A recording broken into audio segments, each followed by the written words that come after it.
Greetings, Judah. DFG at Gideon's Flight. Hey guys, first I want to thank one of my Gideon's Flight brothers, Brother Mendez, for sharing a preview of a video that Spike Lee has coming out, I guess sooner than later, called American Skin. We just saw the trailer of the video. You might want to check out the trailer of the video as well. Very, very interesting video. And the video kind of talks about the times that we're in, and in particular, obviously, well, you don't know that, but it really shines a bright light on police shooting of, Negroes, so-called African Americans, Hebrew Israelites, all right? And in some cases, I'm sure other groups, but primarily we're the target of their murderous behavior. We get that. Not all police, but again, I digress. But let's get to the meat of this message. Nate Parker is one of the main actors. Nate Parker with Birth of a Nation, in my opinion, a very good actor. Doesn't get the recognition, publicity that he deserves, but a very good actor. I thought he did a great job with Birth of a Nation.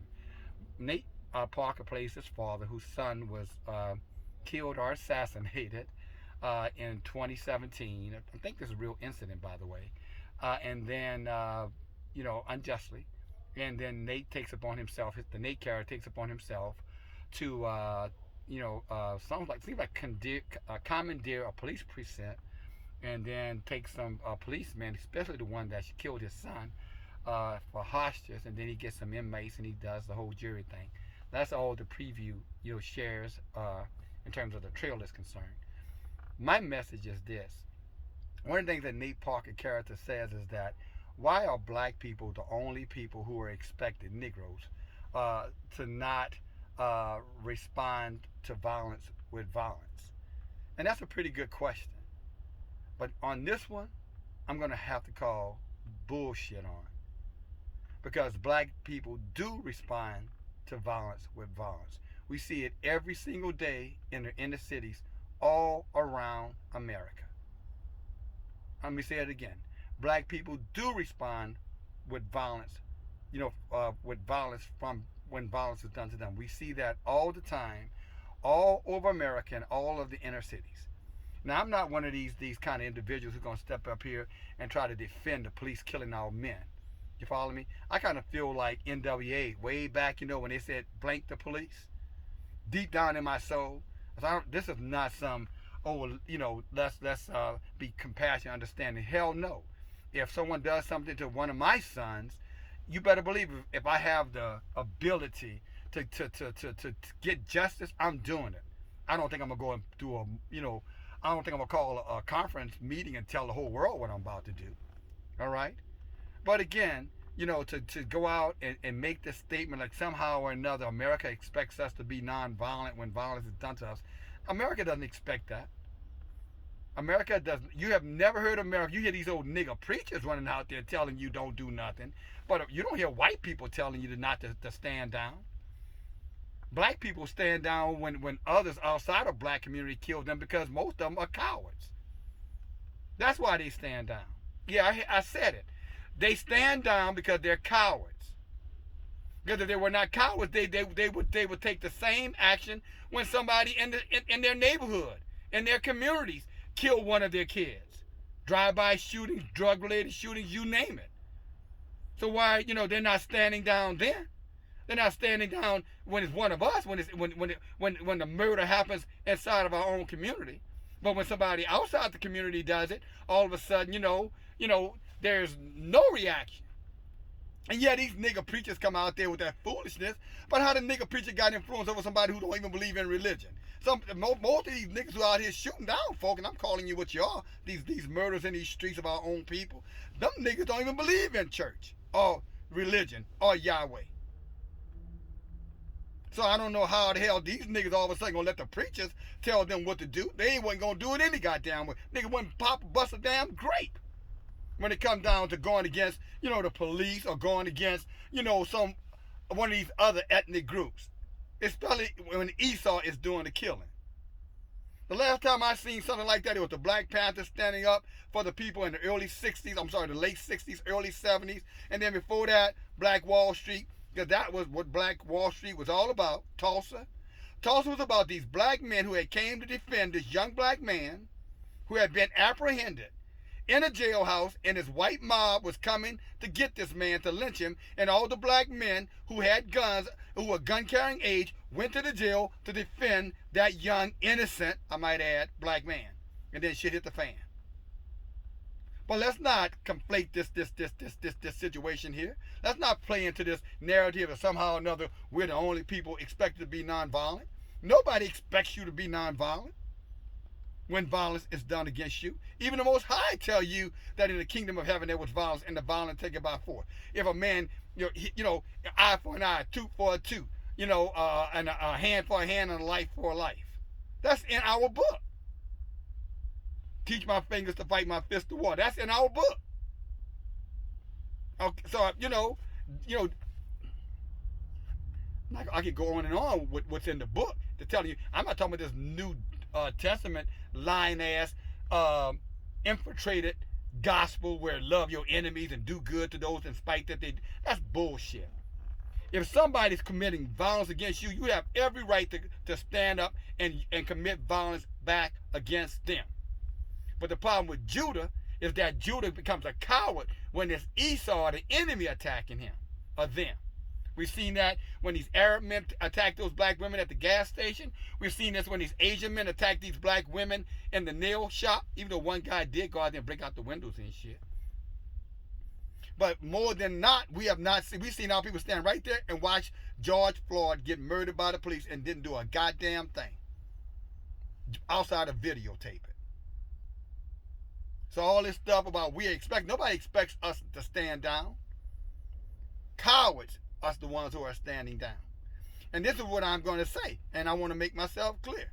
Why aren't you taking Judah the same attitude that you take when one of your brothers or sisters bring forth harm or kill or maim or seriously injure someone inside of the tribes? Why did you take that same action against the heathens outside of that tribe? And why are you blaming white folk or somebody else folk for your standing down? Now this movie goes on to show these guys going in there with AR-15s and shooting up the priests and all that. What do you think the United States military gonna be doing while these niggas doing that foolishness? Guys, that's pipe dream. Spike Lee is a part of the elite class. He's a part of the Boule. He's a part of the hidden agenda. He's a part of the chaos agenda.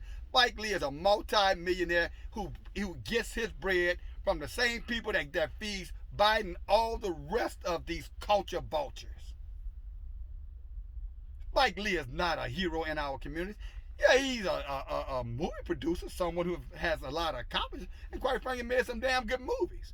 But don't confuse Spike Lee with you. Spike Lee is working for those who are pushing the homosexual agenda, the gay agenda, the murder agenda, abortion agenda, you name it. Spike Lee is all in the middle of that.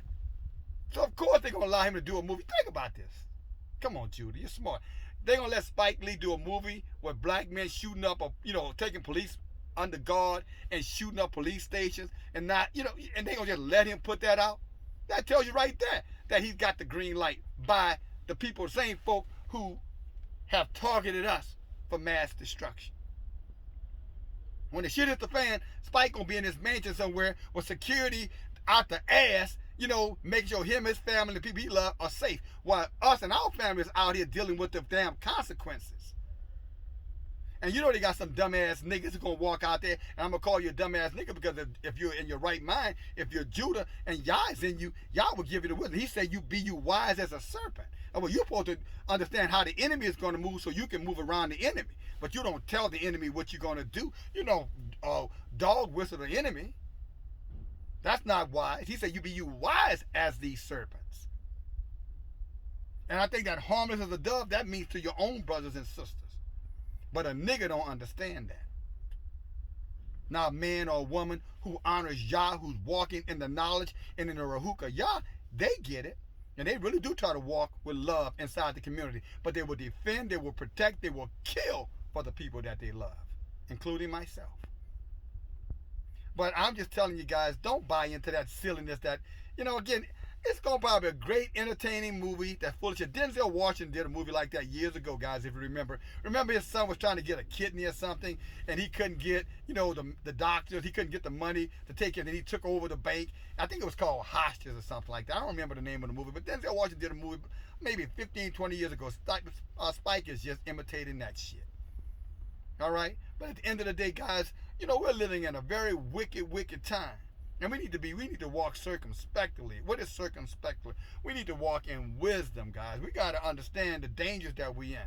We can't afford to have these fools running out here getting AR-15s, going to attack a police station. Well, they can do it, but their ass is going to die. Every last one of them ain't nothing going to get accomplished for it. It's going to be more childless children, more homeless families, more generational wealth destroyed if y'all don't come and eliminate the heathens, sooner than later. You think we need another dead father or fathers or mothers? If you're going to take out vengeance, you're going to have to be crafty, wise as a serpent. You're going to have to be clever. But going up against an enemy who's got the United States military, the most powerful military on the planet, and a police force who's being armed by the military, I might add. Ain't nothing wise about that. But all this stuff about, why we're the only people expected to be nonviolent, that's a lie. Nobody expects you to be nonviolent but these wicked-ass, bought-off 501c government-owned preachers and lawyers. But there's nobody on the street level telling you not to be violent. Who? Oh, your old-ass grandma? Who out there telling you don't go for eye for an eye? Who you know? Telling you that you respect and call a friend or a brother. Telling you if something happened to you, don't do nothing, stand down. Come on, guys, be serious. At the end of the day, Judah doesn't fight back because most of the men in Judah and the women have cowardness in their heart. They're yellow. You know what yellow is? Yellow, they got a yellow stripe down their damn back. That's why they don't defend their families. That's why they don't defend themselves. That's why when the police come out with guns, they don't go right there on the spot and do whatever it is they need to do to lighten their burden, if you know what I mean. Level the playing field, if you know what I mean. There's nothing stopping you from doing that. Who? What? Where? When? How? Well, blaming it on the preachers and blaming it on white folks, that's bullshit. Ain't got a damn thing to do with you. Every man that's listening to this video right now, I'm going to ask you a direct question. If somebody murdered your loved one, who is it that can stop you from taking out vengeance? Who? What's their name? What you call them? Yeah, that's what I thought. At the end of the day, the only person that's going to stop you from defending and protecting yourself in leveling the playing field, for lack of a better word, is the person that you're looking at in the mirror. So let's cut out all this stuff. We're the only people expected. Nobody expects us to stand down, and we shouldn't be standing down, I might add. Our forefathers didn't stand down. The Fred Hamptons of the world, the Eldridge Cleavers of the world, the Huey P. Newtons of the world, the David Hilliers of the world, Angela Davis of the world, George Jacksons of the world. I know some of you don't know those names because you don't know nothing about the people who were fighting, the freedom fighters of the 60s and the early 70s. They didn't stand down. Many of them lost their lives. Bobby Hutton. They died trying to free us from police violence. So let's just understand what we're dealing with. Let's just understand what we're dealing with right here, guys. The issue is not white people. The issue is not the government. The issue is not even the church. If we're not defending the people I love, we're not defending our communities, it's because of the fact we don't have the guts to do it. Simple and plain as that. And I'm going to leave you that to think about, to chew, to reflect upon. And then maybe the next time something comes your way where you need to take the necessary steps to defend the people that you love, maybe you don't need Spike Lee with his American kin, propaganda bullshit, pushing the New World Agenda shit out there to get us all slaughtered, to motivate you to do it. And stop blaming the goddamn enemy, for why you don't respond. Don't even make any damn sense. Sound like some religious fool. I ain't got nothing else for you. Talk to you later. Bye now.